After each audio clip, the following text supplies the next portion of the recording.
시작해 보도록 하겠습니다. 오늘 자리를 함께 해주신 모든 창업자분들과 관계자 여러분께 진심으로 감사드리면서 여러분들의 뜨거운 박수 부탁드리겠습니다.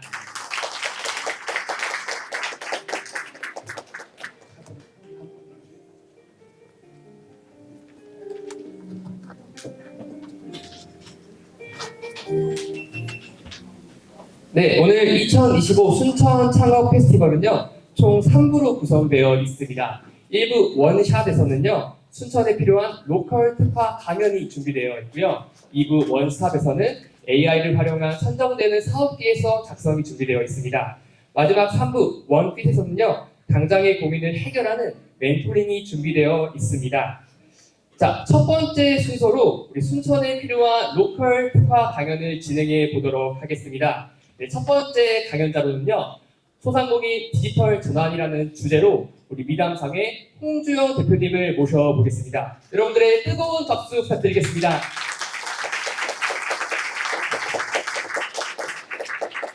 네, 여러분 안녕하십니까. 저는 온라인으로 프리미엄 농산물을 판매하고 있는 미담상 대표 홍주영입니다.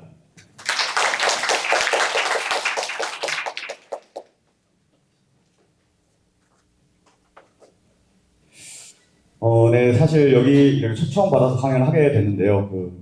저희 같은 작은 기업이 여러분들께 어떤 걸 알려드려야 할까 많이 고민했습니다. 혹시 저희 미담상을 아시는 분 계실까요? 역시 많이 노력을 해야 될 것 같네요. 그러면 이제 본격적으로 여러분들께 이제 제가 알고 있는 노하우나 지금까지 경험했던 경험들을 최대한 알려드리고 가도록 하겠습니다. 먼저 여기 오신 분들이 장사나 사업에 관심이 있거나 혹은 이제 하고 싶으신 분들이 왔을 거라고 생각하는데요. 여러분들 장사나 사업이 왜 하고 싶으신가요?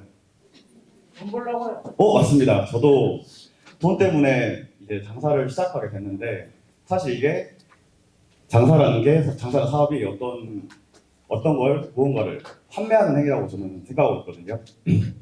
목소리가 좀 떨리네요, 제가. 감사합니다. 근데 더 깊게 가서는 이제 소비자의 마음을 얻는 것이라고 저는 생각해요. 근데 저도 아직까지 그거를 어떻게 더 잘해야 하는지는 계속 찾고 있다고 생각합니다. 그럼 소비자는 어떨 때 브랜드를 찾고 그 상품을 구매하게 될까요?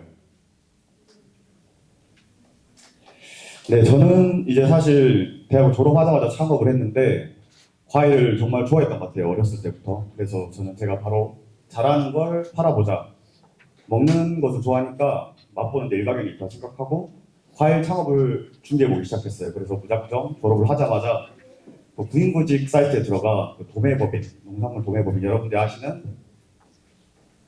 생각이 안 나네요. 도매시장. 아니 도매시장 뭐 다른 언어가 있는데요.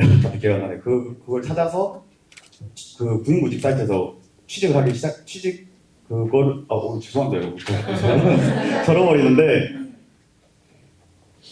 거기서 이제 취업 활동을 하기 시작했어요. 그래서 한 게 기사부함이라는 거를 찾아서 도매법인에서 그렇게 기사가 됐습니다. 오토바이 기사가 됐죠. 저기서 이제 물건을 구매를 하면 각 차에 실어주고 트럭을 타고 다니면서 이제 매장에 진열을 해주는 업무를 했습니다. 그리고 1년을 마치고 돈이 없기 때문에 인테리어도 셀프로 이렇게 진행을 했고요. 그렇게 2020년 겨울에 광주 동구에 이제 미담상의 오프라인 매장을 열게 됐습니다. 여기도 이제 제가 돈이 없어서 다 셀프로 하는 모습들인데요. 여러분들은 과일 판매나 이제 온라인 판매에 대해 어떻게 생각하신가요? 사실 이게 코로나 때 정말 많이 유행을 했던 것 같아요. 과일 위탁 판매나 작은 상품들을 소싱해서 판매하는 것들이. 저는 과일 도매 시장에서 일하면서 제가 이제 배웠던 것들은 농산물이 어떤 특징을 가지고 있고 어떻게 유통되는지 또 거래는 어떤 방식으로 이루어지는지였고 정말 많이 놀랬던 건 제가 어렸을 때부터 먹었던 과일 맛이 다르더라고요.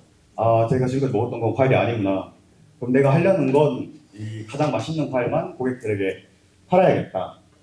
그렇게 이제 창업을 시작했고 근데 아까 보셨던 가게 위치가 저희 광주 동구지만 유동인구가 많지 않았어요. 그래서 바로 이제 온라인 판매도 하고 싶었지만 오프라인으로 돈을 벌면서 하려고 했는데 유동인구가 많지 않아서 쉽지 않았고, 제가 이제 또 온라인 판매를 해보지 않았다 보니까 그 조직이나 시스템적으로 부족해서 어려운 부분이 있었습니다.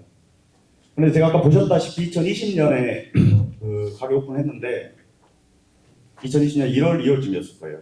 그 당시에 바로 이제 4월 달에 코로나가 터지면서 아, 큰일 났다 싶었죠. 이제 아무것도 할 수가 없는 상황인 거예요. 그래서 바로 이제 온라인 판매 준비를 해보자 자사모를 만들고 여러 SNS 매체와 가장 중심으로는 인스타그램을 활용해서 판매를 시작하기 시작했습니다. 근데 사실 그때까지만 해도 온라인 식품 판매 또는 농산물 판매가 그렇게 많이 대중화되지는 않았던 것 같아요.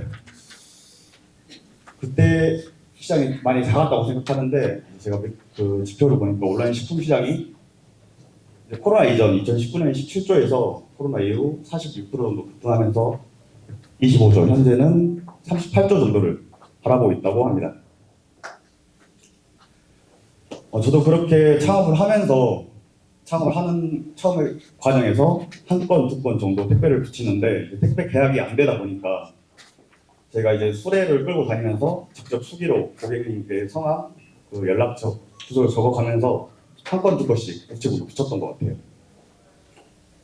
그런데 이렇게 하다 보니까 너희 농산물 포장해서 팔아? 하면서 소개받은 업체가 하나 있었습니다. 이제 최저가 경쟁하는 업체였는데 그 업체는 연매출 한 100억 정도 가까이 했던 것 같아요. 저희 보고 벤더를 해보지 않겠냐라는 제안이 왔어요. 벤더가 무엇이냐면 그쪽에서 주문을 받으면 저희 보고 상품 매입, 배송, 포장해서 보내주면 너에게 정산해주겠다. 꽤 좋은 조건이다. 이 정도면 이제 고정 수익이 생기겠구나라고 생각을 해서 시작을 했죠.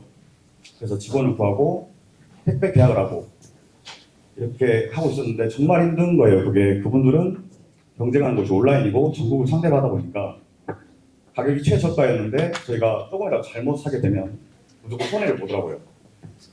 어쨌든 그렇게 힘들게 그거를 벤더를 하고 있었는데 딱 3주 정도 지났을까? 거기 업체에서 이제 거래를 그만하자고 하더라고요. 이제 이유는 그 업체는 이윤을 더 많이 남겨야 되니까 더 싸게 구매하는 업체가 있다. 그렇게 해서 그쪽으로 넘어갔습니다. 그래서 그 업체는 바로 제가 포기를 했죠. 이건 더 이상 하다가는 제가 죽겠구나. 근데 제가 이미 직원도 채용해놨고 택배 계약도 했었고 재고도 이렇게 했는데 어떻게 하지? 그리고 제가 힘들다는 이유로 술도 많이 마셨는데 그래서 여자친구랑 헤어졌습니다. 근데 제가 이렇게 포기하고 싶진 않아가지고 정말 다시 정신을 차려야겠다. 그래서 저도 오픈마켓 그 구조를 아니까 그때 당시에 유행하던 이제 G마켓, 옥션, UMF 이런 여러 오픈마켓에 입점을 했어요. 그래서 최저가 경쟁을 저도 시작했는데요.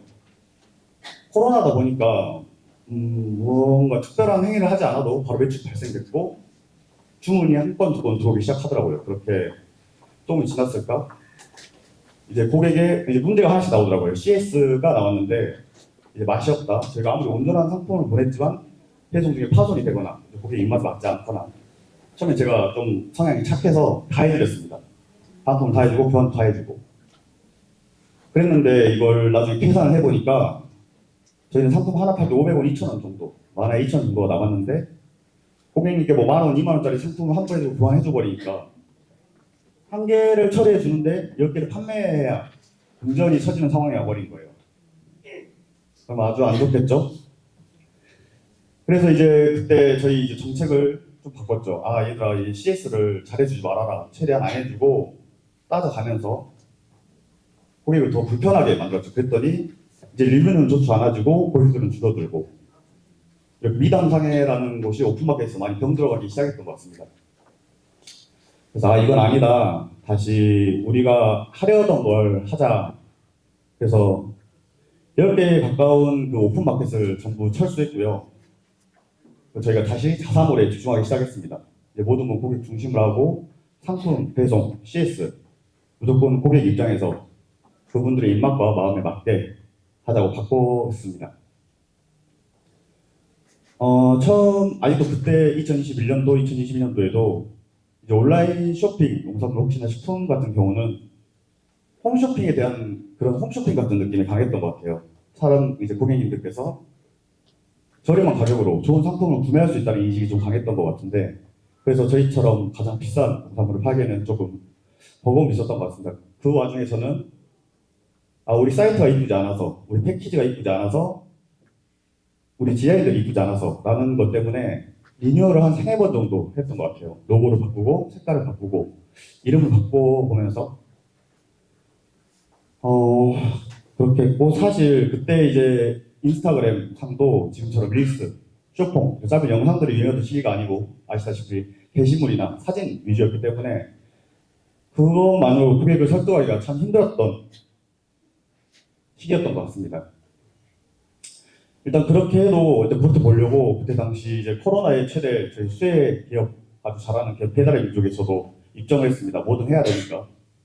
그래서 그때 커팅 과일 샐러드, 그릭 요거트 뭐 이런 여러 가지 디저트들을 판매하면서 버텼던 것 같고 또 이제 그립이라는 라이브 커머스까지 진행하면서 계속 버텨왔던 것 같습니다. 배달의 민족은 월 채용 매출 작지만 1,600만 원까지 찍어본 것 같고요.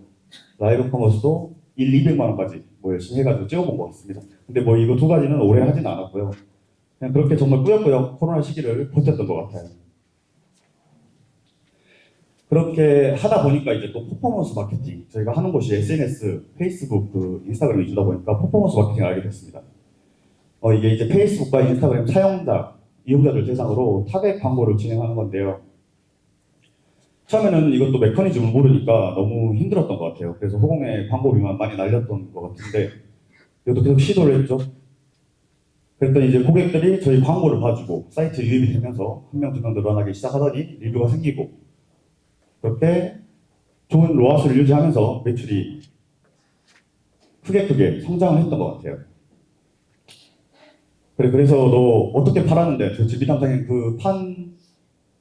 그게 무엇인데? 라고 이제 설명을 드리면 저희가 판매하는 상품이 어쨌든 농산물이고 식품이다 보니까 또 보여지는 곳은 이 작은 핸드폰 하나이다 보니까 저희는 SNS는 무조건 더 맛있고 특별해 보이게 찍어야겠다.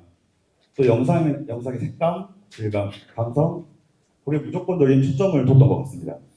그리고 다른 상품 판매자들이 쉽게 판매할 수 없고 또 전문 지식이 없으면 판매할 수 없는 상품들 위주로 제가 소싱을 많이 했던 것 같아요.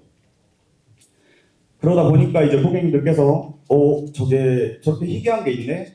이런 상품이 지금 나와? 라고 관심을 갖기 시작하면서 그때부터 계속 매출이 발생됐던 것 같아요. 저는 2019년 6월에 그 도매시장에서 일을 하면서 그때 6월에 창업자를 냈습니다. 그래서 저희 미담상에는 2021년 힘들 때죠. 연매출 750만 원부터 4억 6천, 24억, 37억, 올해는 50억을 예상하고 있습니다. 감사합니다. 그리고 이제 재구매율은 2021년 10%에서 현재 2025년 30%까지 증가한 상태고요. 로스와 CS율. 저희가 로스는 흔히 말해서 이제 상품을 포장하거나 보낼 때 파손되는 상품들, 불량 상품들을 말하는데 그것과 CS를 7%에서 1% 미만까지 감소시켰습니다. 상품을 100건 정도 보내면 1명 정도 저에게 클레임이 들어온다는 건데요. 여러분들이 사실 온라인 판매를 한다거나 오프라인 판매를 한다거나 다 똑같은 것 같은데 이 부분을 줄이는 게 여러분들의 지갑을 채우는 일인 것 같습니다. 그리고 이제 저희 이야기는 끝났고 제가 여러분들께 해드리고 싶은 조언들, 창업을 할 때 필요한 것들. 사실 저는 창업을 하지 말라고 말씀드리고 싶습니다. 이 힘든 걸 다시 한다면 저는 또 할 거는 같은데 굳이 선택하지 않으셔도 좋은 삶은 많다. 여러분들이 이제 뭔가를 파는 행위라고 제가 말씀드렸는데 이제 무엇을 팔까보다 어떤 기준으로 팔까가 가장 중요한 것 같아요. 여러분들이 이 세상에 없는 물건을 만들어 오신다면 당연히 잘 팔리겠죠. 하지만 그런 게 없다면 어떤 기준으로 팔까를 먼저 정하셨으면 좋겠습니다. 그 기준이 없을 때 이제 고객과 팀, 이제 본인도 쉽게 흔들립니다. 내가 어떤 고객에게 팔 것인지, 어떤 가치를 고객에게 줄 것인지, 또 어떤 퀄리티를 유지할 것인지, 내가 이것과는 절대 타협하지 않겠다는 부분이 무엇인지 그런 원칙들을 가지고 사업을 시작하셨으면 좋겠습니다. 그리고 제가 망했던 것처럼 이제 최저가 경쟁에는 절대 뛰어들지 않으셨으면 좋겠습니다. 사실 처음에 매출 증대가 가장 빠르지만 가장 쉽게 망하는 구조라고 저는 생각해요. 그 최저가보단 내가 이 상품을 왜 이 가격을 받아야 하는지 그 부분에 대해서 많이 생각하고 그걸 소비자들에게 녹이려는 노력을 더 많이 하셨으면 좋겠습니다. 그 최저가 가격 중심 사고에 빠지지 않으셨으면 좋겠어요. 그리고 초기에는 완성도에 집착하지 않고 뭐 작고 빠르고 많이 테스트를 많이 하셨으면 좋겠습니다. 그때는 뭐 조금 실패해도 돌아오기 쉬우니까 겁내지 마시고 이 부분에 대해서는 많이 테스트 하셨으면 좋겠어요. 테스트는 상품이든 고객이든 가격이든 여러분들 계속 변동을 주어가면서 어떤 부분에 대해서 매출이 잘 나오고 이 부분에 대해서 잘 남는지 이런 부분들을 잘 생각하셨으면 좋겠습니다. 창업은 한 방이 아니라 작은 실현들이 좀 모여서 이익을 발생하는 그런 거라고 생각합니다. 네, 그리고 저희도 이제 콘텐츠 위주고 요즘 대부분의 사업들이 콘텐츠가 중심이 되고 있는데요. 요즘은 창업은 콘텐츠를 할 수가 있냐 아니면 그게 불가능하냐로 나뉘는 것 같아요. 콘텐츠는 단순히 홍보가 아니라 고객과 신뢰 쌓기, 이제 고객과 유대감을 형성하는 행위라고 생각하는데요. 내 기준과 철학 이런 것들을 콘텐츠로 많이 보여줘야 된다고 생각해요. 고객들은 이 브랜드가 믿음이 있을 때 구매를 한다고 생각하거든요, 저는. 그렇기 때문에 여러분들도 콘텐츠를 단순히 내 제품 좋아요 이렇게 판매한 것보다는 내가 왜 이렇게 판매를 하고 있는지 아까처럼 그 가치를 자꾸 설명하거나 내가 시작하게 된 동기 등 이런 것들 예로 들어서 많이 말씀하시면 좋을 것 같습니다. 이제 고객 경험 CX는 처음부터 세팅하시면 좋은 것 같아요. 사실 저도 이제 업력이 7년 정도밖에 되지 않았지만 다시 저도 제자리로 돌아간 느낌인 게 이제 고객들에게 제가 어떤 걸 다시 해야 되는지 우리 고객들은 왜 이런 걸 좋아하는지 우리 고객들이 불만을 가졌을 때 제가 어떻게 처리해줘야 되는지에 대해서 많이 생각하고 있는 것 같아요. 이게 매출이 늘거나 사면 정말 힘들더라고요. 그러기 전에 처음부터 여러분들이 고객 경험을 제공할 때는 이런 기준을 잡고 해줬으면 좋겠어요. 정말 자세하게는 뭐 오프라인이나 온라인 똑같죠. 응대의 톤, 이제 교환 환불의 기준. 이제 고객이 저희 쪽에 만족을 하지 못했을 때 어떻게 다시 그 고객의 마음 되돌릴 것인지 그런 것들을 많이 생각하셨으면 좋겠습니다. 이것도 다 제 경험을 바탕으로 말씀드리는 건데요. 여러분들이 생각하는 브랜딩과 마케팅 이런 용어들이 많이 보셨죠?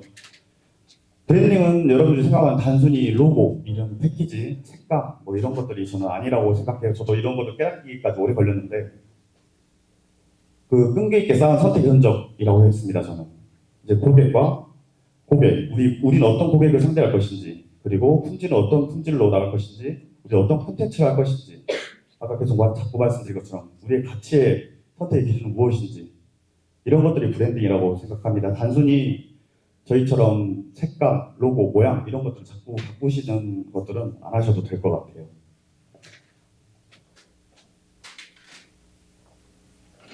그리고 이제 초기 창업자는 지속 가능한 모델을 만드는 게 먼저라고 생각합니다. 아까 제가 보여드렸던 CS율과 뭐 로스율 이런 부분에 대해서 이익이 많이 남는다고 생각하는데요. 이제 고정비 최소화, 재고 부담 최소화, 퀄리티 유지 시스템, 충성 고객 확보. 내가 실패하지 않는 구조를 먼저 작게 만드는 게 먼저라고 생각해요. 창업을 하면서 꿈은 크게 가져가되 초반 스텝들은 작은 목표를 잡고 하나씩 이뤄가시는 게 더 좋다고 생각합니다.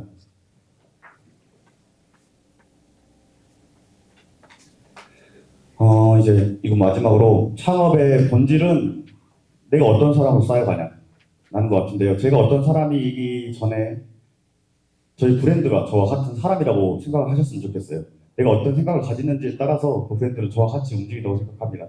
이제 기준을 지키고 뭐 진심을 보여주고 실패해보고 또다시 시도하고 자꾸 제가 쌓여온 과정이 제 브랜드가 똑같이 성장하는 것 같아요. 그런 부분에 대해서 여러분들이 잘 생각하시면서 창업의 본질은 내가 어떤 사람으로 쌓여가는지다라고 잘 봐주시면 좋을 것 같습니다.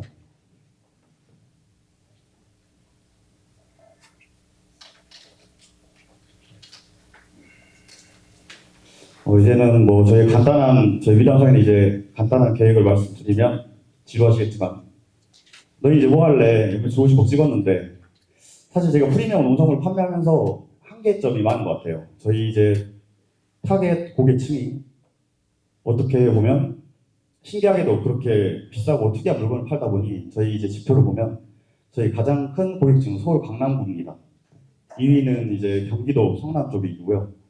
3위가 이제 그 부산 해운대 이렇게 나오는데 신기한 것 같아요. 그렇게 이제 고객층이 형성이 되다 보니까 사실 그쪽에 사시는 분들을 제외하고 어떻게 보면 그보다 소득이 낮은 분들은 저희 과일을 사 먹기 힘들다는 거잖아요. 쉽게 말해서. 그러다 보니까 매출에 한계가 있다라고 좀 느껴져서 이것도 이제 상업을 하면서 7년간 이제 생각을 계속 오랫동안 해온 건데 사실 농산물을 판매하다 보면 여러분들도 지금 과일에 대해 깊이 생각해 보신 적은 없잖아요. 과일도 정말 여러 지역에서 생산이 되고 또 여러 분들께서 생산을 하시는데 그 가치가 가격 이렇게 정해져 있다고 저는 좀 생각해요. 가격에 따라서 그냥 높고 맛있다라고 생각하는데 대한민국 농산물이 정말 많이 발전했는데 그 농산물들을 좀 브랜드화하는데 더 기여하고 있습니다. 품종, 산지, 농부, 재배 방식 이런 정말 여러 가지 평가 기준들이 있는데요. 이런 것들을 세계적으로 해서 대한민국 농산물 브랜드화하는데 기여하고 싶습니다. 그리고 또 곡물 및 곡식 등 이런 좀 저평가된 브랜드화하기 어려운 식품 차원의 가치를 다시 살리려고 하고 있습니다. 저희 이제 요즘 건강, 웰빙 좀 오래된 말이죠. 비건, 식이섬유의 식단, 슬로우 푸드, 로컬 푸드 확산 이런 것들이 곡식과 곡물이 다시 부활하고 있다고 생각해요. 요즘 젊은 여성분들이 미숫가루나 이런 것들을 많이 찾기 때문에 그래서 이런 곡물 자원들을 활용해서 또 이제 곡물 자원을 브랜딩하는 사업을 해보려고 하고 있습니다. 그리고 아까 말씀드렸다시피 요즘 창업은 그 기획력이 있냐 없냐로 많이 나뉘는 것 같은데요. 그래서 한국 식품과 K 콘텐츠를 이제 결합하는 대한민국 대표 브랜드가 되고 싶습니다. 저희가 가진 콘텐츠 제작력이나 스토리텔링, AI 콘텐츠 이런 것들을 바이럴 시켜서 자연스럽게 저희를 구매로 유도되게 하는 저희 기업을 알리는 활동들을 많이 하고 싶습니다. 저희는 단순히 그래서 판매량을 늘리려는 회사가 아니라 근데 어떻게 보면 판매량을 늘리는 행동이겠죠. 그렇지만 한국 식품의 기준이 좀 되는 미담상회가 되고 싶습니다. 이제 농가와 고객과 산업이 함께 성장하는 구조를 만들고 싶어요. 세계인 식탁에서 당당히 이제 저희의 대한민국 농산물과 생산품들이 식품이 되어서 인정받을 수 있는, 사랑받을 수 있는 한국 농산물이 됐으면 좋겠습니다. 이상입니다. 네, 미담상의 홍주영 대표님의 강연 잘 들었습니다. 네, 이어서 두 번째 강연 바로 진행해 보도록 할 텐데요. 두 번째 강연은 필드키친 강교원 대표님의 지역에서 프랜차이즈까지 강연이 진행될 예정입니다. 자, 강교원 대표님 뜨거운 박수로 맞아보도록 하겠습니다.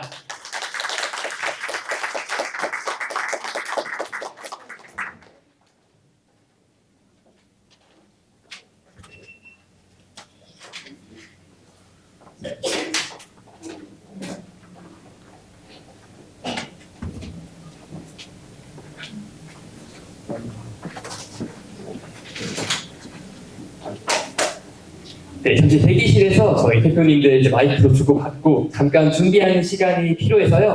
네, 잠시만 기다려주시면 감사하겠습니다.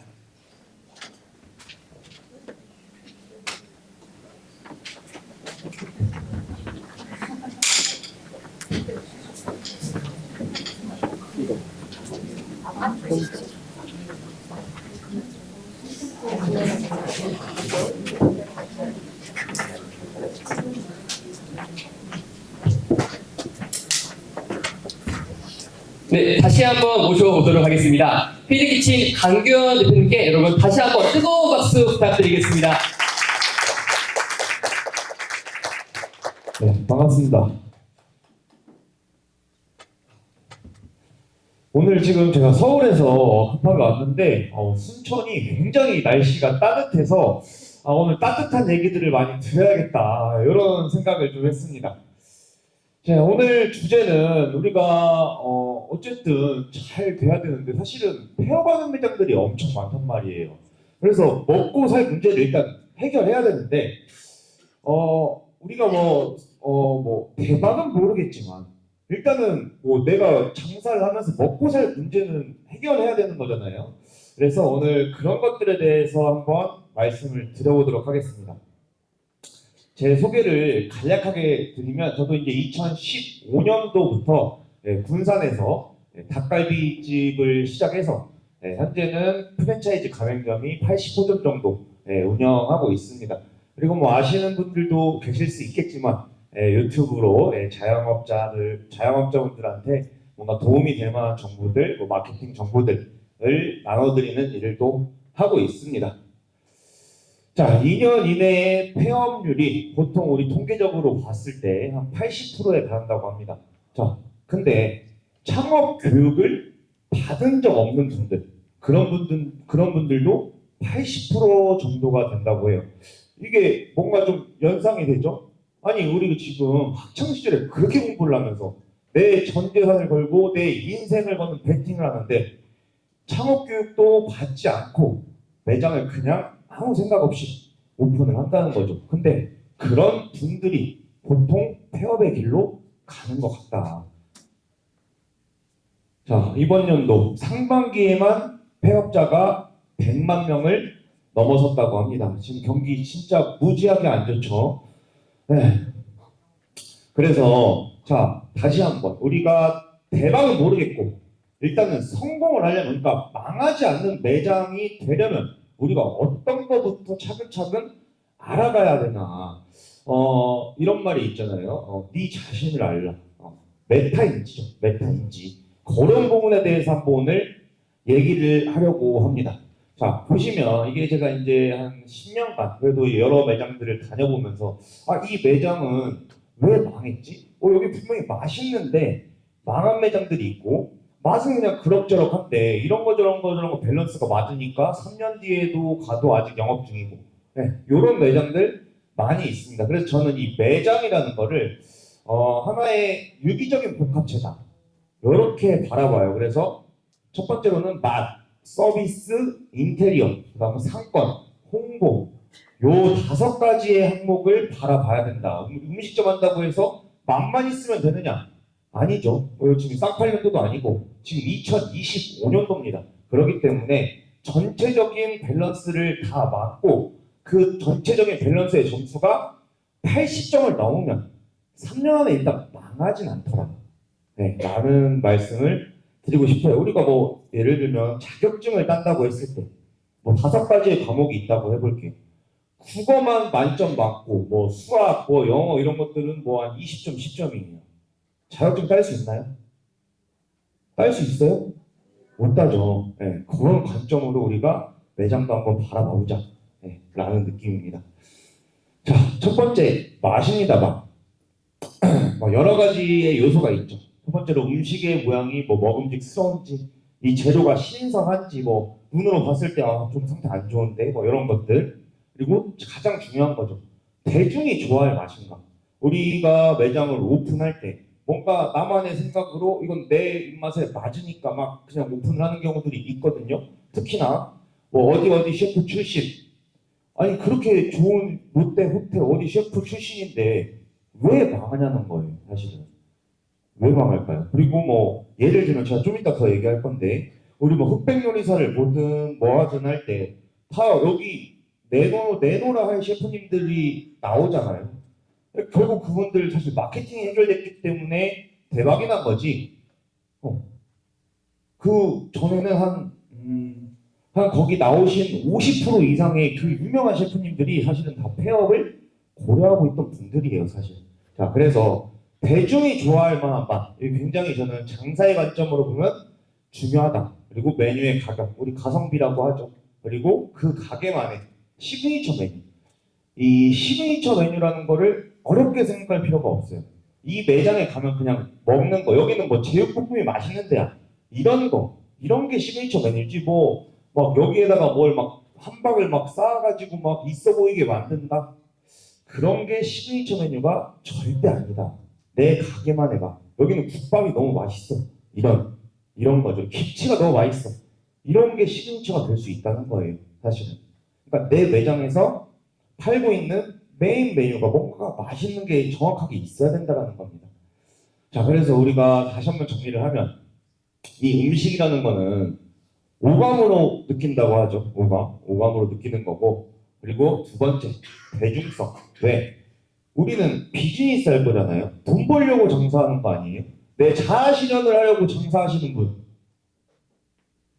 난 그냥 손님들이랑 대면하는 것만 너무 좋아서 돈은 안 벌어도 돼. 그냥 내가 그냥 원하는 음식만 해서 줘도 돼. 그런 분들도 계시는데 대부분은 비즈니스, 돈을 벌려고 장사를 한다는 겁니다. 뭐 하나만 그냥 더 짧게 얘기한다고 하면, 물론 지금 이제 좀 안 좋아지신 분이긴 한데, 백종원 대표, 우리 안 좋아지기 전을 한번 봅시다. 자, 안성재 셰프님, 우리나라에서 1등 셰프님이었어요. 자, 백종원 대표, 우리나라 1등 기업인입니까? 그건 아니에요. 근데 두 분의 자산가치가 얼마나 나죠? 비교도 안 되게 나죠.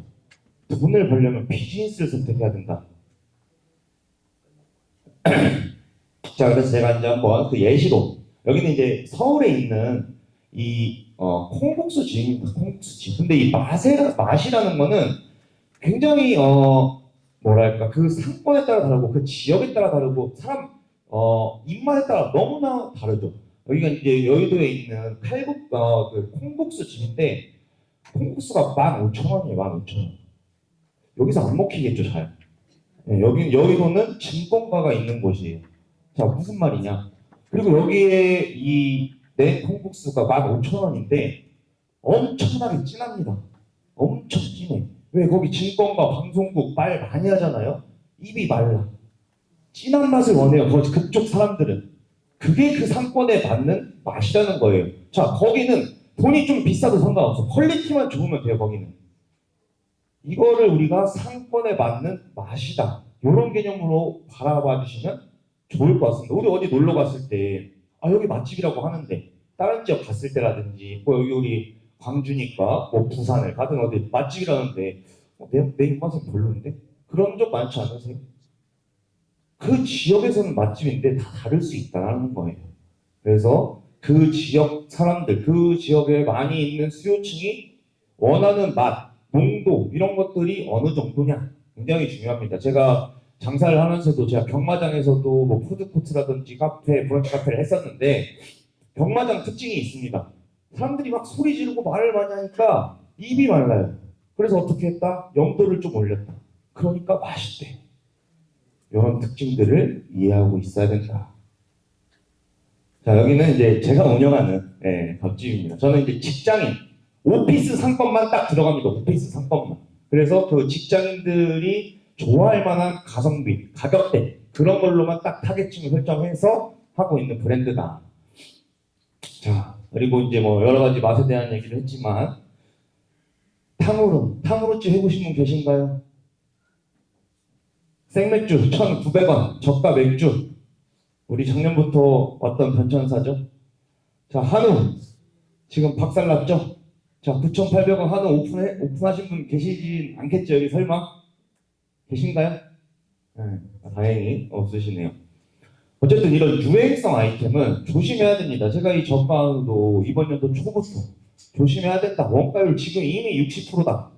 한우 가격 조금만 올라가면 1년 본다. 지금 어떻게 됐죠? 한우 가격 30% 올라갔죠. 원가율 70% 넘어가서 지금 어떻게 하고 있죠? 간판가리 하고 있죠. 돼지고기로. 또 젓가루.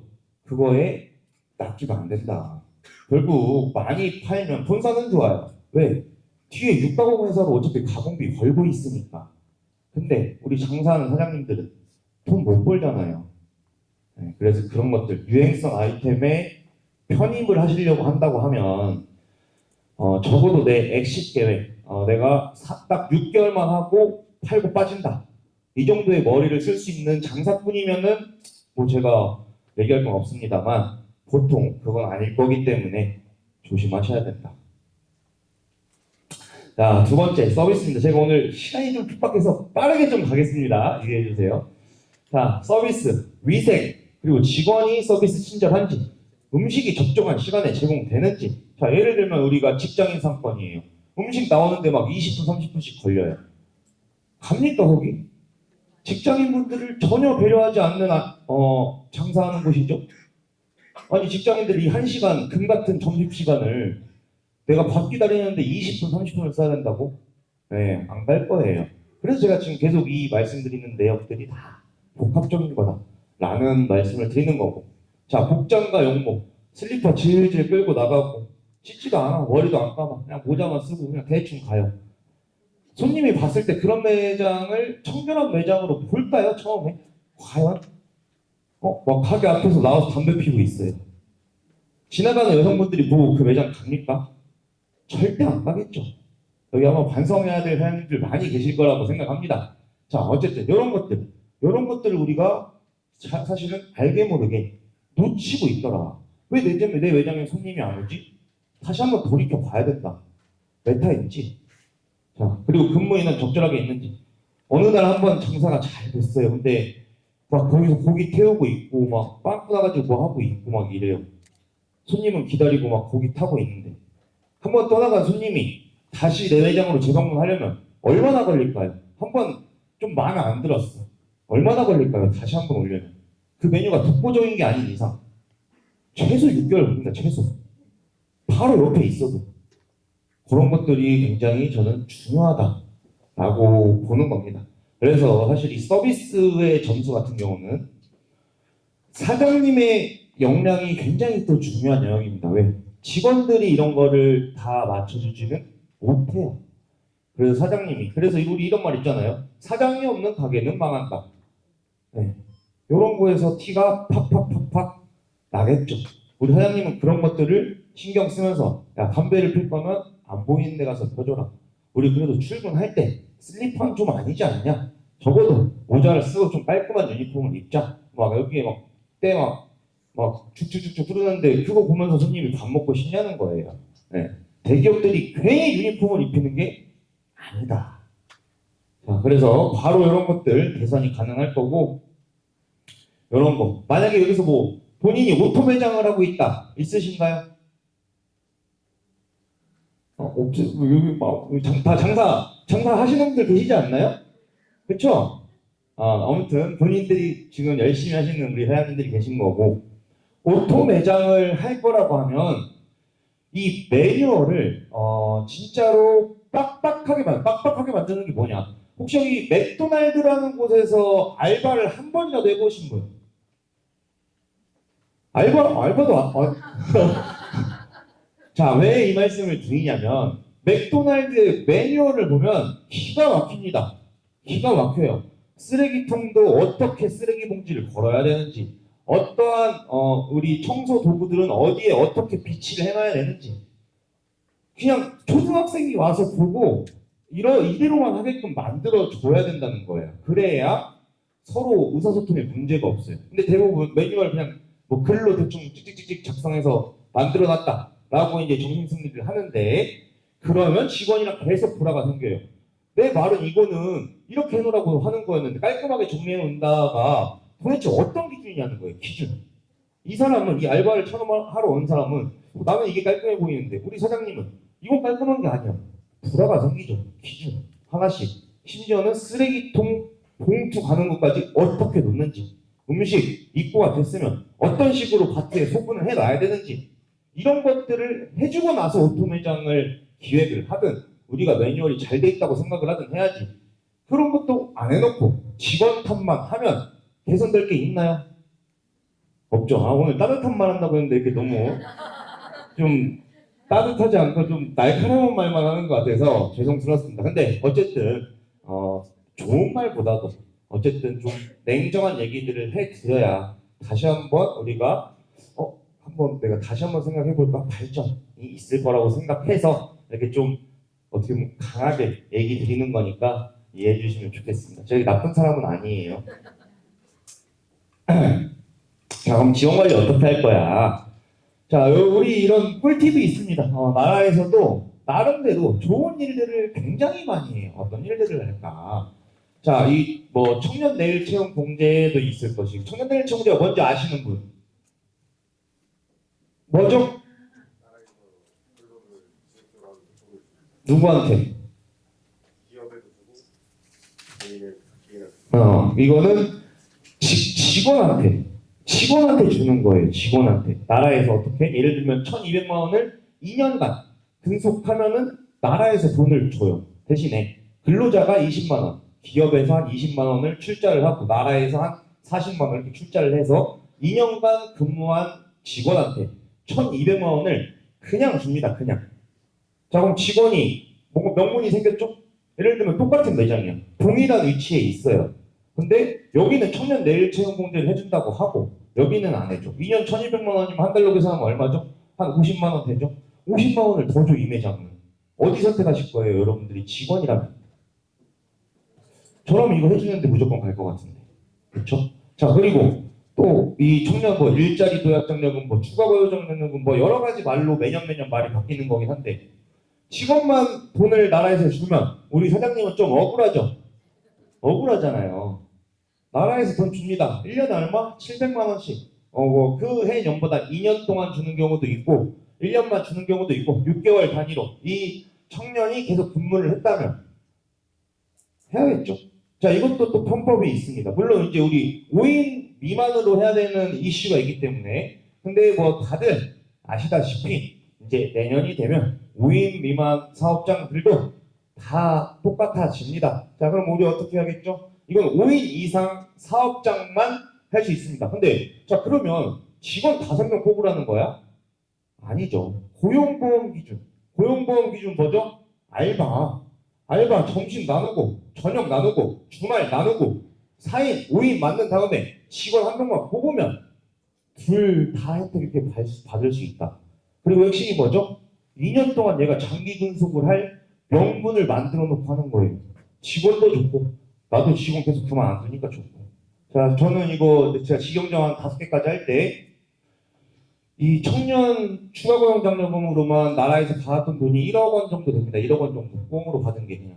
꽁으로 받은 건 아니죠. 진짜로 청년들 계속 뽑으면서 이 친구들 다 청년 내일 채용도 해줬으니까. 그 친구들 지금 5년 넘었는데 다 제 밑에서 잘 다니고 있습니다. 저는 직원 그렇게 많이 뽑지 않아요. 한번 뽑으면 딱 제대로 가는 거지. 자, 이런 것들 우리 뭐 전자근로계약서 뭐 귀찮잖아요. 이런 거 AI 좀 활용하셔라. 이런 거 한 달에 4,900원 알바비 다 계산해주고 계약서 다 알아서 보내주고 써주고 보내주고 이런 건 좀 활용하자. 이런 거는 왜? 내가 맨날 급여명세서 보내줄 거예요? 급여명세서 5인 미만 사업장도 급여명세서를 안 주면은 불법이에요. 불법. 원래 벌금 내는 거야. 원래는. 근데 이런 것도 이거는 저 어플 홍보하는 건 많아요. 그냥 네이버에 치시든 뭐 어플에 검색을 하시든 뭐 유튜브로 한번 봐보시든 다른 데도 하셔도 됩니다. 자, 그리고 인테리어. 매장의 인테리어가 이 판매되는 메뉴랑 컨셉이 일치하냐? 컨셉. 무슨 뭐 샹들리에 달아놓고 전혀 이상한 거 팔고 이러면 안 된다는 거예요. 그래서 그리고 컨셉이 현재 트렌드랑 좀 맞냐는 거죠. 현재 트렌드랑. 그리고 가장 중요한 외부에서 봤을 때 매장이 눈에 띄냐. 익스테리어. 그다음에 당연한 거죠. 뭐 여름에 더워 죽겠는데 손님들 막 땀 뻘뻘 흘리는데 에어컨 설비 증설해야겠죠. 안 해. 돈 아깝다고. 한 달만 버티면 되는데 한 달만 더 참으면 어차피 괜찮아질걸요. 개선되냐는 거예요. 손님들이 그걸 모르냐는 거예요. 적어도 그런 것들은 우리가 만들어 놓고 나서 생각을 해봐야 되지 않느냐. 그래서 인테리어가 꼭 비싸다라고 해서 좋은 거 아니고 저는 가장 중요하게 생각하는 거는 내가 파는 아이템과 이 트렌드가 일치하느냐. 그래서 수업을 써도 의미가 없다. 그리고 제가 이제 뭐 예를 들어서 또 말씀을 드려볼게요. 쌀국수를 팔아요. 쌀국수. 그러면은 우리가 진짜 돈 몇 푼 안 들이고 어떤 베트남의 소품, 뭔가 베트남 뭐 등, 뭐 여러 가지 이런 것들로 느낌을 충분히 낼 수 있겠죠. 돈 많이 안 들이고.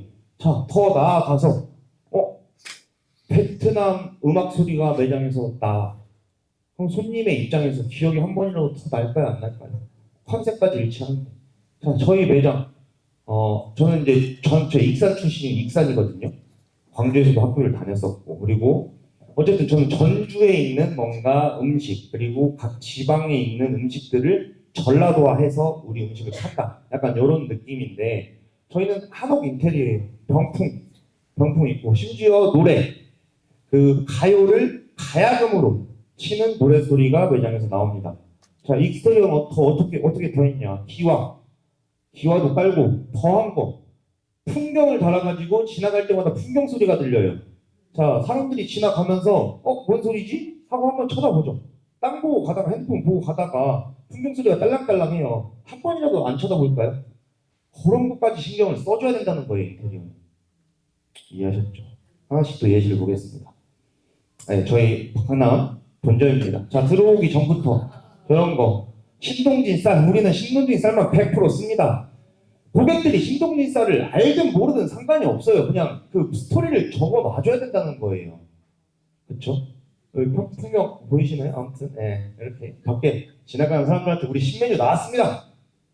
어떻게든 해놓는 거죠. 뭐 이거는 이제 좀 누군가 보면 뭐 저런 물레방아 뻘짓까지 했냐, 약간 자아 실현을 했습니다. 솔직하게 얘기하면 이 평당 월세가 비싸요. 근데 그냥 이 정도까지 한번 약간 더 변태스럽게 해보자. 약간 이런 느낌으로 됐다. 이런 음식들 한상 구성에 깔끔한 전라도 밥상. 자, 여기 뭐 팔면 어울릴까요?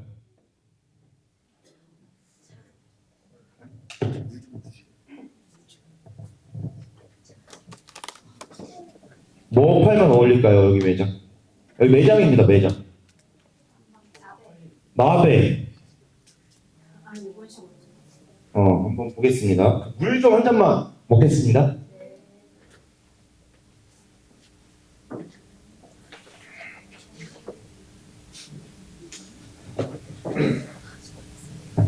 스키야키. 일본식 인테리어였죠? 샤브샤브. 자, 이렇게 하면 우리가 뭐로 갈 수 있냐? 이 인테리어가 안 돼 있었으면 요거 4만 원 정도 받아야 될 것 같아요. 이 인테리어가 돼 있으니까 68,000원 줄 서서 먹습니다. 그렇게 가치를 올리는 행위를 하는 거다. 자, 뭐 파면 될 것 같아요? 저거 모자이크가 안 돼 있네? 유명한 소금빵 집입니다. 유명한. 굉장히 한 8평, 10평 남짓한 테이크아웃을 하는 이런 소금빵. 자, 디테일이 좀 보이기 이제 시작하죠. 그냥 소금빵을 판다고 되나? 느낌, 필. 여기 성수에 있는, 물론 성수지만 12평 매장에서 월 매출 얼마 나올까요? 소금빵만 팔아요. 딴 거 안 팔아. 소금빵만. 월 매출이 대략 얼마나 나올까요? 여러분들이 생각하는 것보다 훨씬 많이 나온다는 기준으로 한번. 월 매출 20억이면 좀 1년 240억을 하긴 물리적으로 했고 3억, 1억, 6억. 12평짜리 소금빵만 파는 매장에서 월 매출 6억. 이유가 있다. 디테일이 다르다. 디테일. 우리 이런 거 벤치 마킹 해야 된다. 이런 거 지방에 가지고 와서 바위를 태우면 안 될까 생각해봐야 된다는 겁니다. 자, 이런 거는 이제 이 노포, 또 뭐 꼭 보면 저렇게 세련되게 해야 돼요? 아니죠. 내가 파는 메뉴가 투박한 메뉴야. 그러면 노포, 우리 뉴트로가 유행하고 했던 것처럼 노포 스타일이면 그 노포에 맞는 아이템 팔아도 괜찮다. 제가 아까 말씀드렸죠? 아이템과 어울리는 인테리어가 핵심이다. 자, 여기 어떻죠? 여기 이제 그 폐업을 해가지고 인테리어비 27평이었는데 1억 5천을 쓰셨대요. 거의 뭐 건축비 쓰셨죠. 안에 보면 막 샹들리에도 있고 막 대리석에다가. 근데 메뉴를 알 수 없는 바베큐 같은 걸 팔아요. 돈 그냥 2억 순식간에 까먹겠죠? 이렇게 공부를 안 하고도 하더라고요. 그래서 아는 만큼. 자, 상권입니다. 상권. 유동 인구 너무 중요하죠. 그리고 가장 중요한 거, 내가 판매하고 있는 메뉴가 이 상권에 어울리는 메뉴를 팔고 있느냐. 예를 들면 내가 닭갈비를 팔 거면, 제가 닭갈비집 출신인데 대학가에서 하는 게 가장 좋지 않을까요? 밥집을 할 거면 오피스 상권이 좋지 않나요? 자, 예를 들면 스테이크를 팔고 와인을 파는 뭐 스테이크 집을 할 거면 좀 데이트를 가는 그런 상권이 어울리지 않나요? 그런 거 아파트 상권 하면 누가 가서 먹나요? 기분 내려고 내가 스테이크랑 내 마누라랑 같이 해가지고 와인 한 잔 할 건데 집 앞에 가요? 기분 낼 때 어디 안 가나요? 나가잖아요. 그렇죠? 이렇게 아이템에 맞는 상권이 매우 중요하다, 매우. 자, 그리고 A, B, C 급지, 그리고 접근용이 뭐 외곽에 있어요. 주차장 무조건 있어야겠죠. 이런 것들. 그리고 손익. 저는 이제 기본 디폴트 값으로는 매출의 10% 정도가 나오면 그래도 괜찮다. 근데 10% 넘어가면 조금 힘들어진다. 근데 우리 특수상권 같은 경우들은 뭐 15%, 20%까지도 냅니다. 왜? 그런 매장들은 마케팅비 이런 거 안 써도 어차피 알아서 굴러가기 때문에 그거를 좀 이 월세 개념으로 갖고 오는 거지. 어쨌든 우리가 그냥 일반적인 로드 매장이라고 하면 10% 정도가 적절하다라고 봅니다. 네. 한번 보시고. 제가 어제랑 엊그저께 한 대여섯 시간씩 강의를 하고 와가지고 오이 좀 이해 좀 해주시면 감사하겠습니다.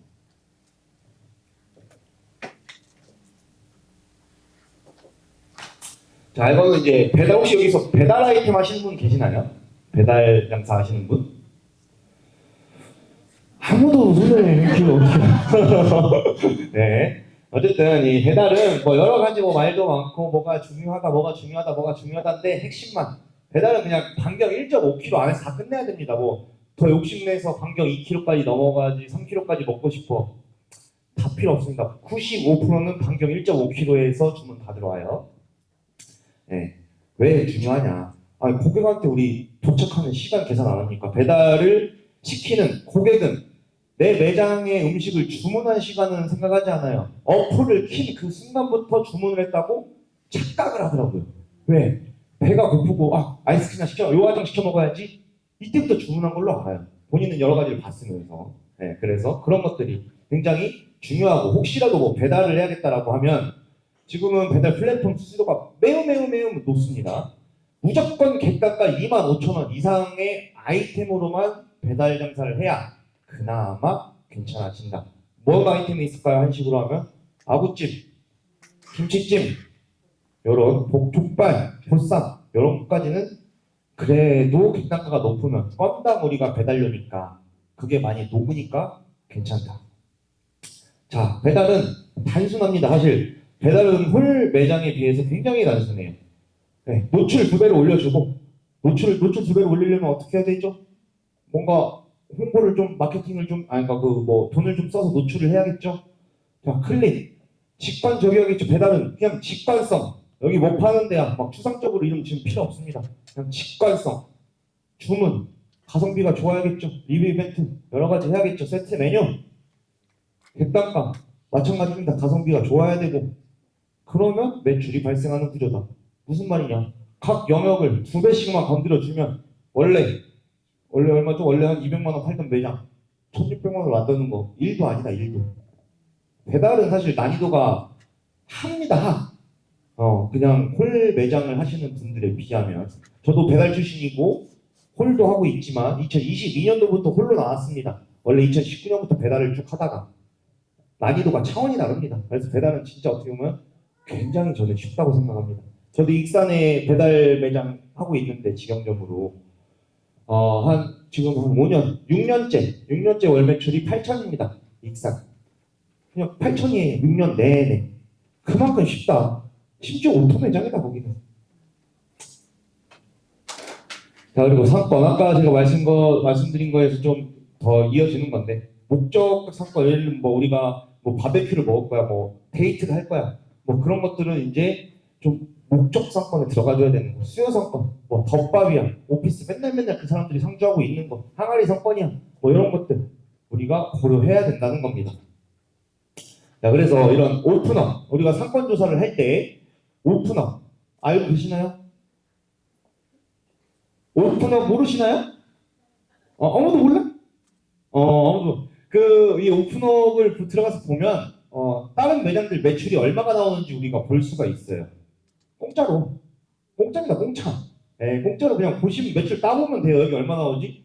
오늘 저 강의 끝나면 일국이동학자거리 강남 본점 매출이 얼마지?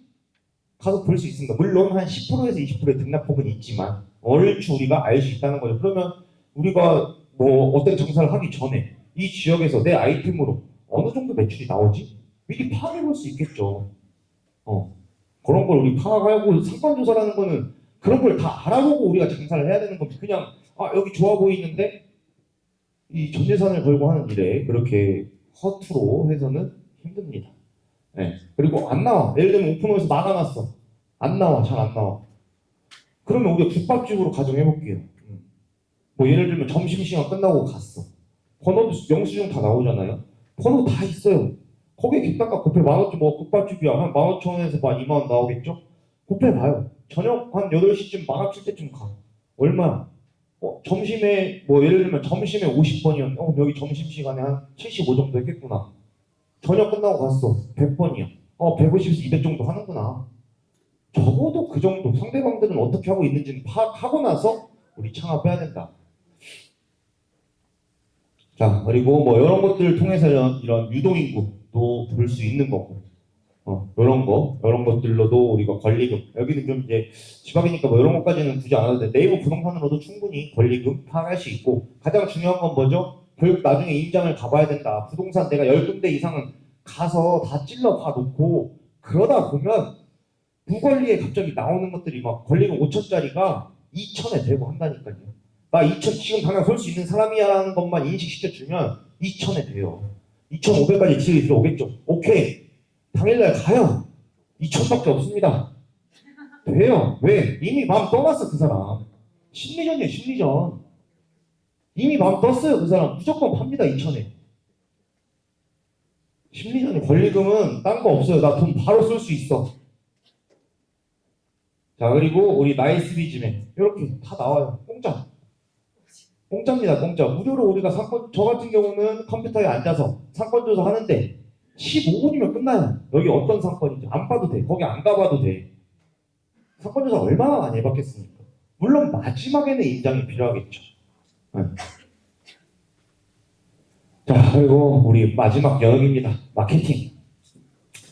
자, 매장의 홍보가 적절하게 이루어지고 있는가? 가장 중요한 거예요. 배점 몇 점이죠 지금?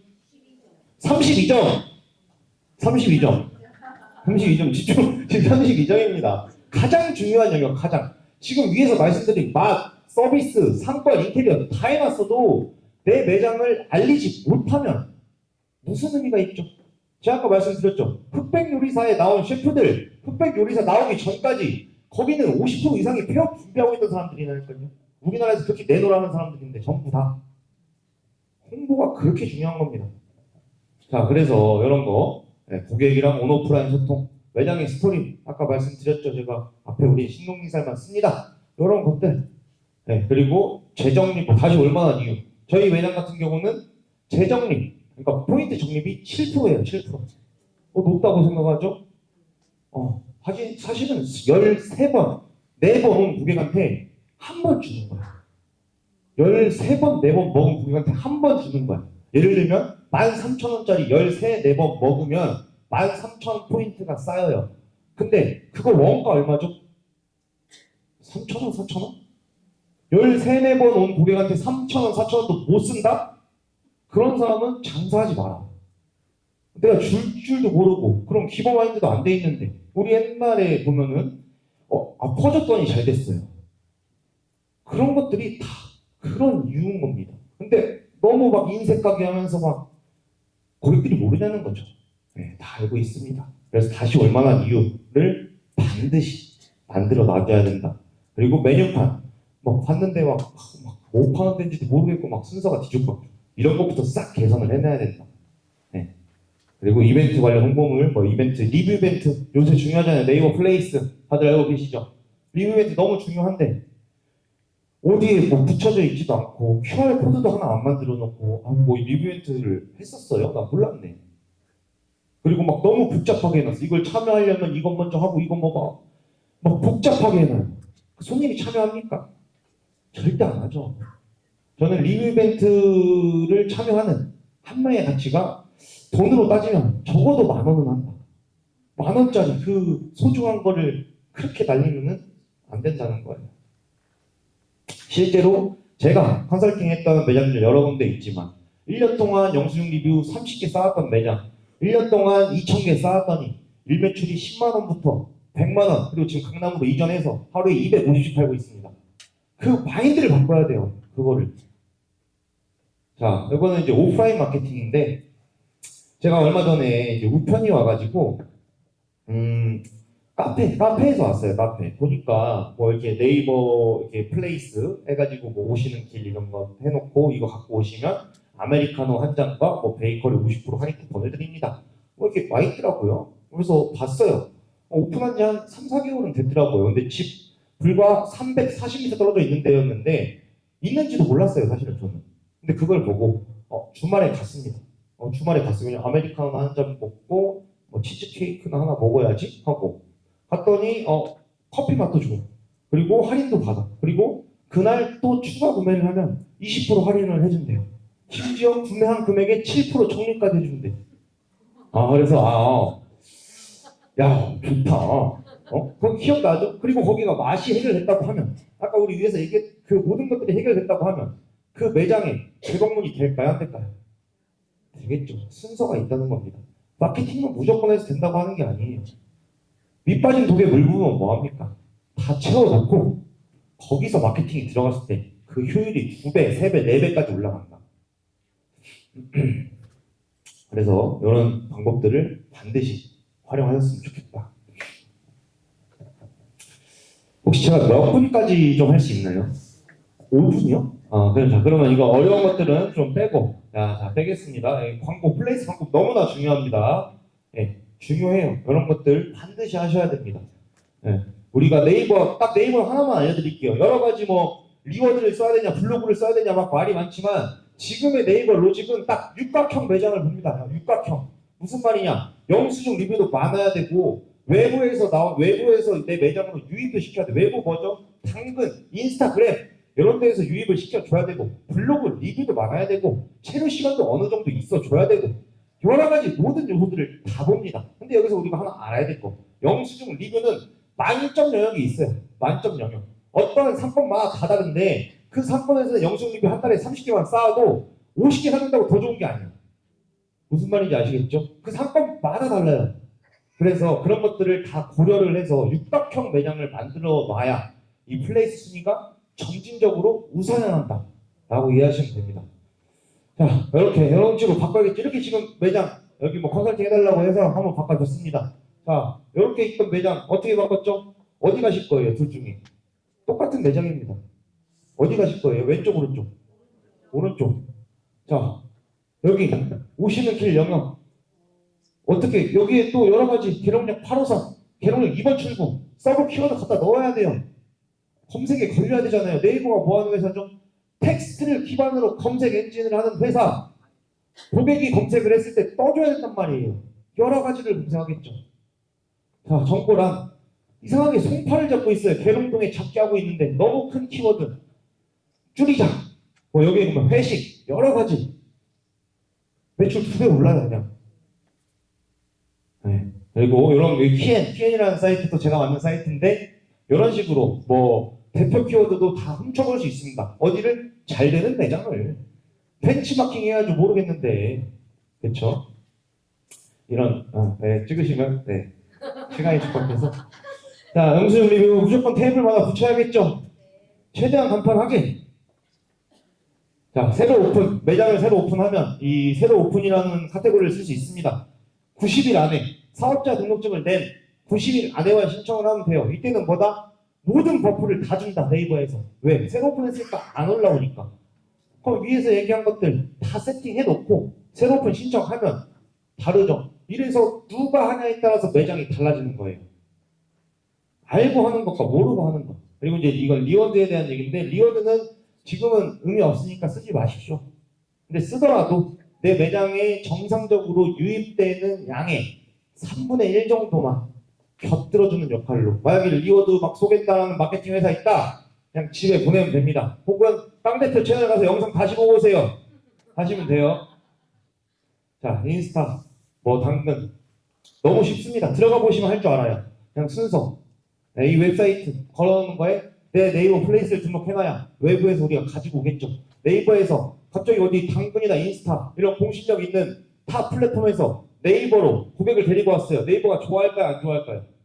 내가 네이버 창업주면 출제자의 의도를 파악하면 모든 것들은 그냥 근본론이에요. 그냥 출제자가 왜 얘네들을 더 좋은 점수를 줄까? 나라면 어떻게 할까? 다른 데서 데리고 와줘야겠다.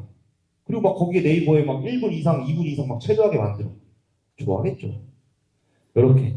이거 쉬워요. 이거 쉬워. 좀 연세가 있으신 분들은 자제분들이 다 할 줄 알 거예요. 네.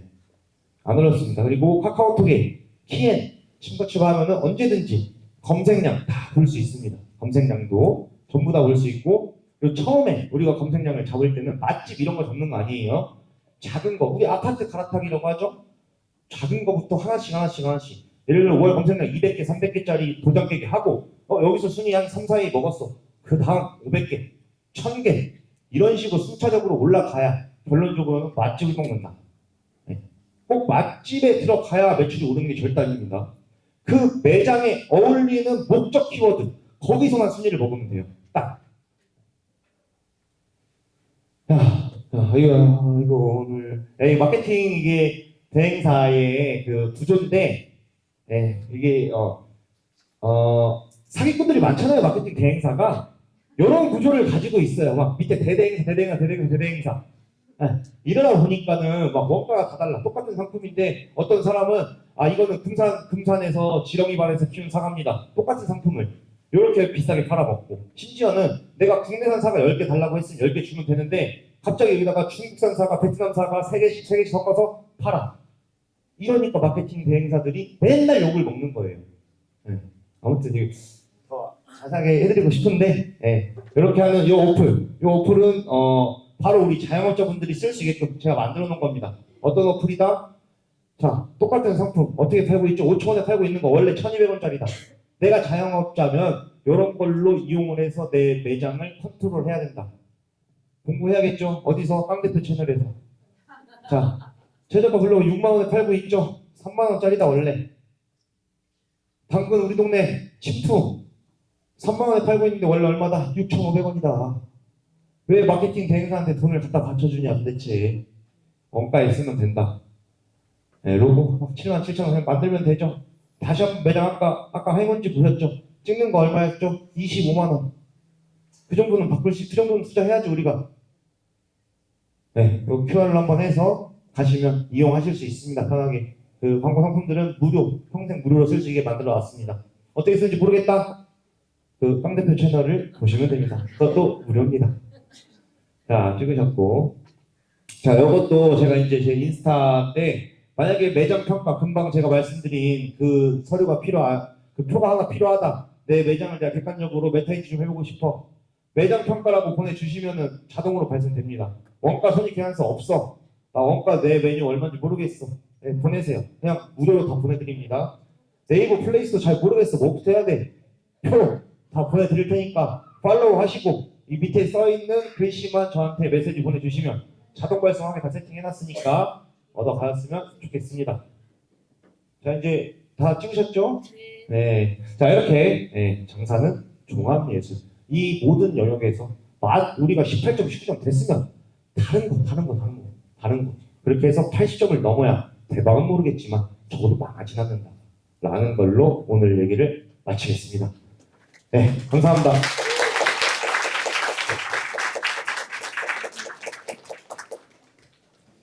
네, 필드키친 강규현 대표님의 아주 열정적인 강연 잘 들었습니다. 자, 우리 첫 번째 강연 순서에서 이제 마지막 강연만 남았는데요. 네, 여러분들 혹시 오늘 강연 잘 즐기고 계실까요? 네, 좋습니다. 자, 우리 마지막으로 감자빵 이미소 대표님을 한번 만나볼 텐데요. 이미소 대표님은 지역을 살리는 로컬 크리에이터라는 주제로 강연을 진행해 주실 예정입니다. 자, 여러분들 뜨거운 박수로 이미소 대표님 모셔보겠습니다. 안녕하세요. 농업회사법인 밭주식회사 대표 이미수입니다. 반갑습니다. 저는 이렇게 귀여운 캐릭터를 가진 브랜드인데 혹시 저희 빵 드셔보신 분 있으실까요? 저희가 열심히 하도록 하겠습니다. 그렇지 않네요. 혹시 매장에 와보신 분 있으실까요? 한 분, 두 분은 없으시네요. 두 분, 감사합니다. 저희 강원도 춘천에 있고요. 매장은 되게 사진으로는 커 보이는데 크진 않고 30평, 30평 해서 1, 2층에서 60평이고요. 이 작은 매장에서 연애에 한 80억 정도 매출을 올리고 있어요. 매장에서만. 지금 전국에서는 한 210억 정도 매출을 올리고 있습니다. 제가 어떻게 이 일을 시작하게 됐는지 짧게 소개를 좀 드릴게요. 전 세계에는 3,000종의 감자가 있대요. 빨갛고 노랗고 파랗고 고구마처럼 생기고 생강처럼 생긴 다양한 감자가 있는데 우리나라 국립종자원에는 한 50몇 종 정도 등록돼 있고 그마저도 하얀색 감자밖에 유통이 안 되더라고요. 그래서 왜 그런 거 보니까 사람들이 한 가지만 사니까 다른 감자가 팔리지가 않고 팔리지가 않다 보니까 농사가 짓지 않고 농사 짓지 않다 보니까 유통이 안 되는 거예요. 그래서 이게 뭔가 종류의 다양성이나 식량 주권 이런 데에도 영향이 있지만 저한테 되게 신기했던 건 농가 소득에도 되게 직접적인 영향이 미쳐진다는 거였는데요. 동네 할아버지께서 20년 전 감자값이랑 지금이랑 감자값이 같다는 거예요. 그래서 이게 내가 제 나름대로 이렇게 좀 이렇게 밋밋해 보여도 나름대로 데이터 드리븐한 사람이라서 AT센터 홈페이지에 가서 직접 찾아봤는데요. 코로나 이전 버전이긴 하지만 정말 17년 동안 감자값이 그대로인 거예요. 왜 그런 거 보니까 여러분이 만약에 옷가게에 갔는데 디자인도 똑같고 사이즈도 똑같고 모든 게 똑같다면 어떤 걸 보고 결정하시겠어요? 정답입니다. 가격 보고 결정하시잖아요. 마케팅을 조금만 공부하신 분이면 아시겠지만 마지막까지 피하는 게 이제 치킨 게임이거든요. 서로 너 죽고 나 죽자는 이제 가격 경쟁을 하게 되면 결국엔 서로 살아남을 수가 없어요. 전 처음에는 유통하시는 분들이 되게 못된 분들인 줄 알았어요. 막 나쁜 분들 왜 농사 짓는 분들 이렇게 후레치나 막 이런 생각을 했는데 그게 아니라 제가 정말 가락시장에 가니까 구분을 할 수가 없어요. 그냥 정말 사이즈 아니면 가격밖에 경쟁할 수가 없는 거예요. 그래서 뭔가 이런 다양한 품종들이 있는 이 환경들 미국이나 중국만 가도 정말 다양한 품종들이 많은데 왜 우리나라에서는 그걸 못 보지? 하면서 이런 다양한 품종들이 좀 지속 가능하게 좀 됐으면 좋겠다라는 마음으로 저희 아버지께 사실 일을 시작했고요. 저는 이제 그걸 응원하는 사람이었는데 저희 사실 이제 지금에야 좀 이 빵이 잘 됐다 보니까 야, 네 아빠 잘 돼서 좋겠다 이런 말을 왕왕 듣지만 사실은 저희 어머니께서 자영업을 하셔서 나름대로 수월찮게 돈을 이제 버셨어요. 나름대로. 근데 매년 감자로 정말 농담이 아니라 최소 2억에서 3억씩 까먹었거든요. 그런 다양한 품종의 농사를 지으셨는데 그래서 제가 이남 이녀 셋째 딸이에요. 그래서 언니 오빠 시집장가 잘 가서 잘 살고 남동생은 이제 막둥이라서 중학생이에요. 이러니까 그러면 내가 엄마 아빠 그 노후 자금을 더 이상 축내면 안 되겠다. 그 감자에 매년 2억씩 들어가니까. 그래서 이거를 의미 있는 일인 건 아는데 좀 그냥 지속 가능하게 만들고 싶다 해서 이 일을 시작하게 됐습니다. 저희 아버지시고요. 미국에서 오파라는 오가닉 포테이토 어소시에이션이라고 강원도 하면 감자가 유명하잖아요. 미국에는 주식이 감자인데 감자 3분의 1 생산되는 걸 아이다호라는 곳에서 농사를 지어요. 그래서 그 아이다호라는 곳에서 마케터 그리고 브리더, 육종가 그리고 파머, 농부들 그리고 셰프님들 불러가지고 다 같이 이렇게 품종 1년 동안 다 품종을 심어놓고 막 해가지고 페스티벌 같은 데 한 대 갔는데 이제 고구마처럼 생긴 저희 감자가 막 사람들이 막 정말 대단하다고 막 하고 이런 걸 보면서 진짜 대박 났나 보다. 이게 10년 전 일이에요 사실은. 10년 전 일이어서 대박 났나 보다 하고 이제 딱 해보자 했는데 이게 접니다. 사실 이 천장보다 한 2배 정도 높고요. 이 좌측 사진이 한 수십 톤의 감자가 쌓여 있는 건데요. 그 감자는 정말 8월에서 이제 10월 캐고 나서 못 팔면 내년 3월에 제주도에서 봄 감자가 나오면서 값이 또 엄청 떨어지거든요. 그럼 또 폐기해야 되는 거예요. 그래서 아까 말씀드린 그런 식으로 2억씩 막 매년 이렇게 감자를 못 팔아서 폐기를 했습니다. 그러니까 저 때가 제가 나중에 알고 보니까 공황장애더라고요. 그러니까 저 쌓여있는 감자를 보면 막 심장이 두근두근거리고 막 눈물이 나고 막 어떡하지? 막 너무 무섭고 이제 그런 시기가 있었습니다.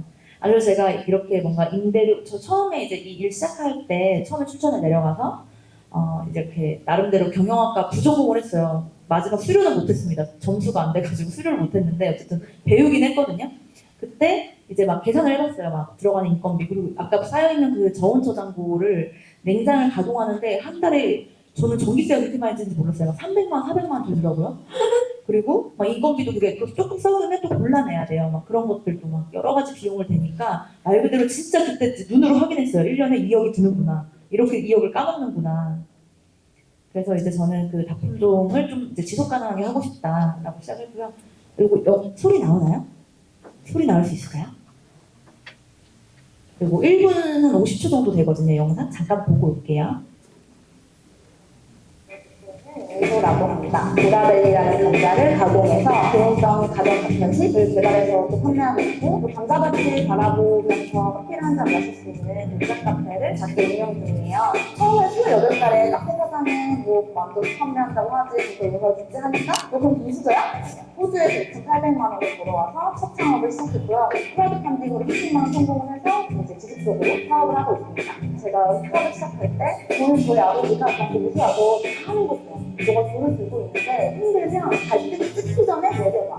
이런 말씀들이 많이 해주셔서 일단 헤드카를 회사로 들어가는데 그렇게 되고 호주도 1년 갔다 오려고 했는데 6개월밖에 못 갔다고 회사도 진짜 잘 있어야 돼. 얼마나 회사에? 근데 거기서 6개월만 나왔고 우리나라를 보면은 누가 수강 신청하고 끝맺지 못한다거나 중도에 포기하는 걸 낙제자, F, 실패자 이렇게 낙인을 찍어 생각하잖아요. 그래서 나 이 회사 진짜 쓰레기 같은데 2년만 다닐 거야 라든지 나 절대 이 정도는 안 할 건데 지금까지 정말 한게 아까워서 1년만 다니면 살라고 할 친구들이 진짜 많아요. 그게 경제학적으로 봤을 때 메모리거든요. 지금까지 메모만 기억이 아까워서 가끔 후회를 감수하는 경제증을 찍는 경우가 생기는 거니까 포기하는 게 타임이 있거든요.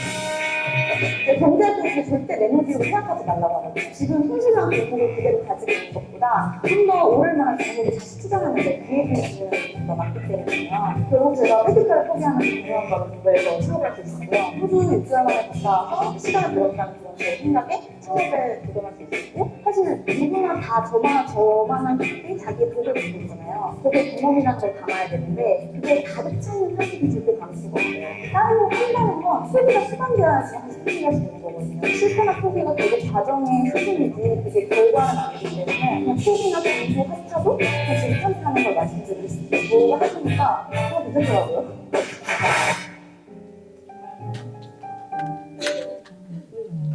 똘망똘망하지 않나요? 8년 전입니다. 네, 벌써 8년이 됐더라고요. 이제 좀 뒤에 이제 제가 저렇게 막 빠르게 도전했던 거, 나중에 이제 그게 알고 보니까 그 린 스타트업이라는 방식이 있더라고요. 그랬는데 제가 어떻게 감자빵을 개발했는지 그 이야기를 좀 들려드릴게요. 처음에는 제가 페디카 전공이어서 농업을 전혀 몰랐어요. 근데 제가 딱 생각이 났던 게 2010년도에 페디카 딱 입학했을 때 저희 교수님께서 저희한테 클럽 초대장을 다 나눠주셨거든요.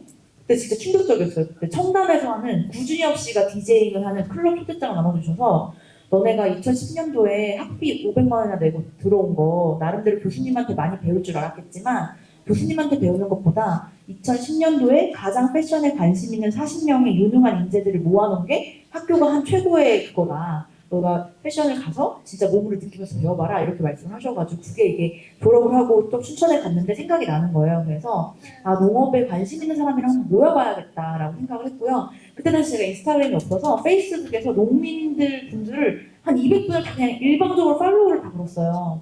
근데 너무 신기한 게 몇 달, 두 달이 눈팅을 좀 하니까 같이 모이는 그런 커뮤니티 같은 게 있더라고요. 거기에 참여를 했고요. 하다 보니까 정보들이 너무 많은 거예요. 그러니까 이런 식으로 아마 누군가를 뵐 수 있는 제가 처음 평소에 뵙기 힘든 분들을 뵙는 강의를 듣는다거나 K-스타트업에 가시면 여기서 이제 정말 많아요. 이제 중소기업 진흥청이라든 다양한 이제 지자체에서 하는 강의들 이제 그런 것들을 들었고요. 저도 이제 이렇게 일반인들 대상으로 다 무료로 사업 강좌를 들었고 그러면서 이제 좀 실행을 많이 했던 것 같아요. 아까 영상에서 보여드린 것처럼 실행을 많이 했는데 다양한 품종인데 설명이 없으니까 이제 브로셔를 그냥 직접 만들어보고 온라인에 그냥 정말 무작정 올려봤거든요. 근데 너무 신기한 게 팔리더라고요. 아무것도 한 게 없는데 그리고 그럼 까서 팔면 더 잘 팔릴까 해서 까서도 팔아봤고요. 저희 감자 품종 중에 전분 함량이 좀 낮은 게 있어서 아삭아삭 피클이 돼요. 그래서 피클로 만들어서 또 팔아보고 이 피클로 만들겠다고 대기업에 막 한 수십 군데 CJ나 이런 데 막 제안서도 넣어서 미팅도 한번 해보고 그리고 이제 막국수가 춘천에 유명하니까 막국수는 메밀이라 뚝뚝 끊기거든요. 전분을 넣으면 좀 더 쫀득쫀득 맛있지 않을까 해서 감자 막국수도 만들어보고 근데 너무 신기한 게 그런데 이제 점점 더 감자는 잘 팔리더라고요.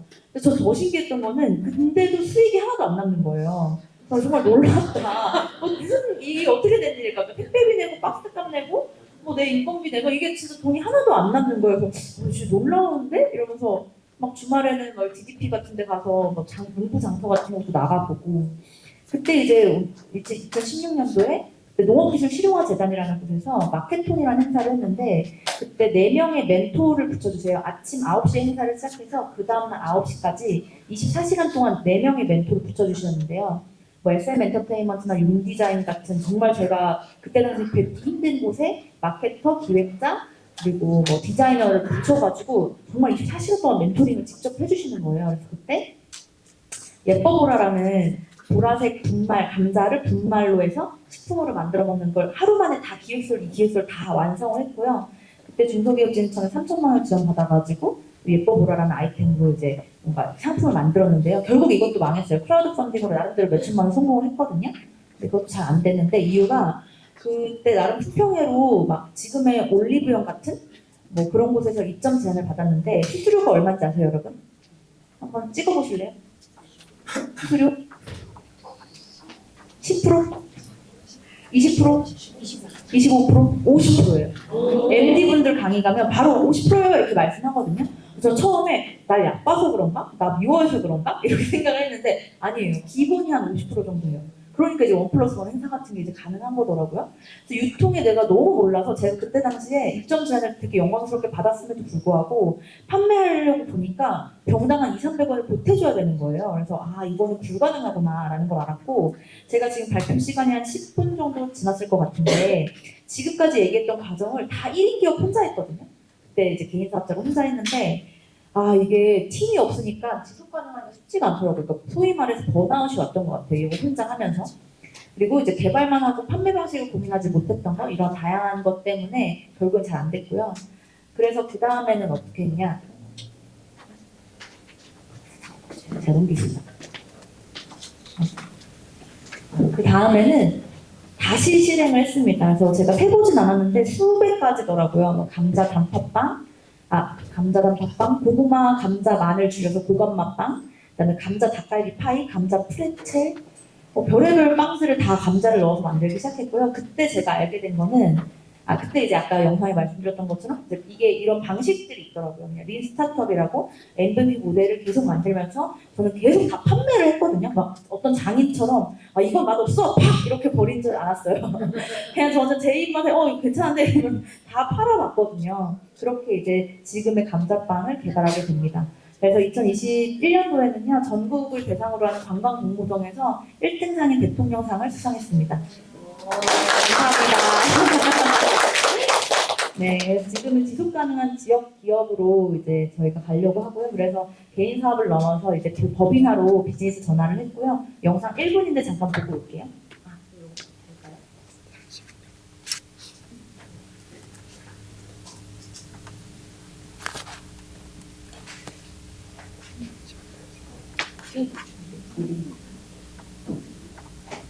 그래서 10년 넘게 농사지었던 농산물이 제값을 받지 못하고 폐기되어 버렸던 일이 있었어요. 노랗고 빨갛고 파란색이 훌렁감자 농사를 지었는데 그게 가락시장에 올라갔을 때는 시장이 아직 형성되지 않아서 제값을 받지 못하는 이런 상황이 발생했거든요. 구조적인 문제로 인해서 농촌에 문제가 있었던 부분들을 저희가 어떻게 하면 좀 검토해서 고부가가치를 만들어서 지속 가능한 농업에 도움을 줄 수 있을까라는 이런 취지로 사업을 하게 되었습니다. 우리나라의 5천만 인구 중에 절반 이상이 수도권에 몰려드는 곳들이 되게 많은 문제들을 야기하고 있다고 생각을 해요. 우리 기업에서 일을 하고자 강원도까지 이주할 수 있는 그런 공간을 만드는 것이 저희의 비전이고 목표입니다. 단순한 문제로 시작을 했지만 지금 저는 사회 전체적인 큰 문제를 해결하려는 기업이라고 저희는 자부하거든요. 그런 부분에서 많은 분들이 좀 더 관심을 가지고 응원해 주셨으면 좋겠습니다. 3년 만에 통통해졌죠. 아까 지금은 72명의 친구들과 함께 기업을 운영하고 있고요. 네, 지역 명물로 끝나는 게 아니라 이제 세계 시장의 무대에서도 경쟁력 있는 걸 보여주자. 뭐 프랑스 하면 크로아상이 있고 독일 하면 프레첼이 있는 것처럼 우리나라에서 감자빵 하면 대한민국에 감자빵 먹으러 가자 이렇게 한번 하면 어떨까. 그래서 지역에서 사실 되게 아쉬웠던 게 지역 명물들이 너무 많은 카피캣들로 너무 없어져 버리는 게 너무 아쉬웠어요. 그래서 저희가 하면서 예를 들면 지역에서 막뭐 이천에서 쌀빵하는 친구들 이런 지역에 가서 오리지널 콘텐츠를 만드는 친구들이 늘어난 게 저희를 보고 늘어난 게 저희 진짜 영광이고 그게 되게 의미 있다고 생각을 하거든요. 그래서 지역에서 뭔가 축제를 하면서 이렇게 하면서 세계화를 또 노력을 해서요. 올해 4월에 처음으로 일본 진출을 했는데 일본에서 10억 매출을 달성하고 내년 분기에는 13억 매출을 달성해서 전체 내년에는 한 40억 정도 매출을 달성할 예정입니다. 그래서 점점 성과를 좀 내고 있어서 감사합니다. 여기 좀 줄 서는 모습도 보여드리고 자신만의 밭을 읽고 계신 모든 분들을 응원하면서 발표 마치겠습니다. 감사합니다.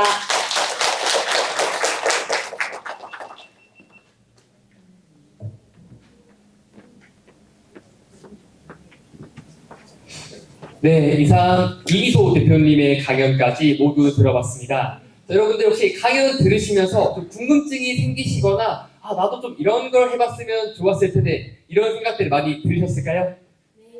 네, 좋습니다. 지금부터 조금 뒤에부터는 즉석 인사이트 Q&A를 한번 진행해 볼 텐데요. 여러분들이 평소 가지고 계셨던 어떤 사업에 대한 궁금증이나 또 혹은 오늘 강의를 들으시면서 좀 이런 것들을 물어보고 싶었다. 또 나의 사업에 이런 것들이 필요했다. 이런 것들을 한번 서로 질문해보고 대답해보는 시간을 가져보려고 합니다. 네, 그 전에 저희 강연 들으시면 조금 힘드시죠? 네, 저희 한 10분 정도만 쉬는 시간을 갖고 이 다음 인사이트 Q&A 진행해 보도록 하겠습니다. 가져갈게요.